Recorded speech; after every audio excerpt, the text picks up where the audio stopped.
የማይቀየር ወዳጅ አለ። አሜን። የማይቀየር ወዳጅ አለ። ደግፎን የያዘ ወዳጅ አለን። የሚረዳን ጌታ በቤታችን ላይ አለ። ከቶ የማይተወን ጌታ በድንባራችን ላይ አለ። ሰው ሲሸሽ የማይሸሽ ጌታ በቤታችን ላይ አለ። በዚህ ጌታ አላፍርም የሚል እልልታና ጭብጨባ ለጌታ ያሰማ። በኢያሱ ምዕራፍ 1 ቁጥር 5 ያለውን ክፍል በጌታ ስሙኛ ነበር።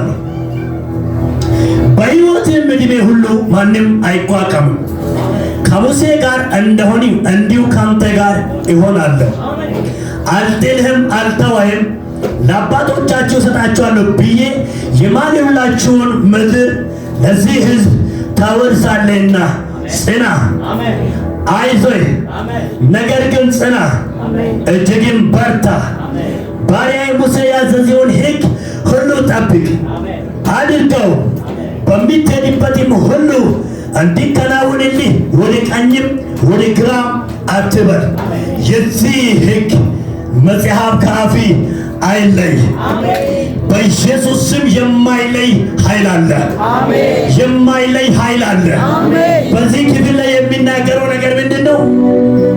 የእግዚአብሔር ቃል ሲናገር በሕይወት ዕድሜ ማንም አይቋቋምም። ከሙሴ ጋር እንደነበርክ እንዲሁ ካንተ ጋር ይሆናል አለ። ዛሬ እንዲህ ይሆናል። እኔም ደግሞ እንዲህ እያልኩ እሰብካለሁ። የማይቋቋም ኃይል ይመጣል። ሰማችሁ? የማይቋቋም ኃይል ይመጣል። ከዚህ በኋላ እንዲህ ይሆናል። የማይቋቋም የእግዚአብሔር ኃይል ይመጣል። የማይቋቋም ጉልበት ይመጣል። ዛሬ ምናልባት የሚያስፈራራ ነገር ሊኖር ይችላል። የሚያስደነግጥ ነገር ሊኖር ይችላል። የሚያስፈራ በሽታ ሊኖር ይችላል። ግን እንዲህ የሚል ቃል አለ። የሚያስደነግጥ ኃይል ይገለጣል። በነገሬ ላይ የሚያስደነግጥ ኃይል ይገለጣል። በጉዳይ ላይ የሚያስደነግጥ ኃይል ይገለጣል። ጎን ያለው እንደ ካርግና ማንም አይቋቋምም በልስ። ከእንደገና ማንም አይቋቋምም በልስ። ጌታ ከተናገረ ማንም አይቋቋምም። ጌታ ከተናገረ ደጋሚ አይቋቋምም። ጌታ ከተናገረ ማንም ያንተን በር ሊገታ አይችልም። ጌታ ከተናገረ ደጅ ላይ የቆመ ጠላት ይወድቃል። ጌታ ከተናገረ በሽታ ይለቃል። ብራታ ካራዲያ ከኢያሱ ጋር እንደነበርኩ እንዲሁ ካንተ ጋር ሆናለሁ ሲል ወዳጄ ሰው እንዳይመስልህ። ከኢያሱ ጋር ነበረው ካንተ ጋር አለ። ከኢያሱ ጋር ነበረው ካንቺ ጋር አለ። ዛሬ ጠላትሽ ይወድቃል። አንቺና ነገሽ ከፍት ያለሽ ዛሬ አንድ መፍትሄ ያለ እዚህ ጋር የማይቋቋም ኢየሱስ ቤትሽ ላይ ይገባል። አሜን። ብላት ያማ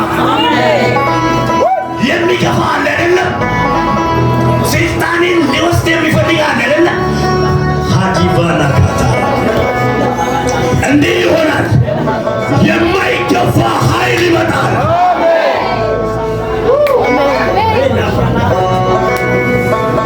ኢያሱንም የገፉ ሰዎች ነበሩ። ሙሴን የገፉ ሰዎች ነበሩ። እያገለገሉ የገፉ ሰዎች ነበሩ። እየመሩ የገፉ ሰዎች ነበሩ።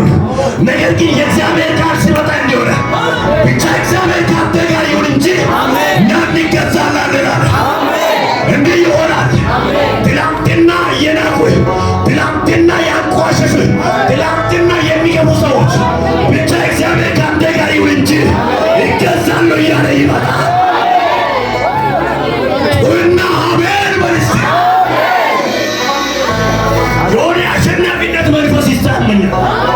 መንፈሴ ላይ የአሸናፊነት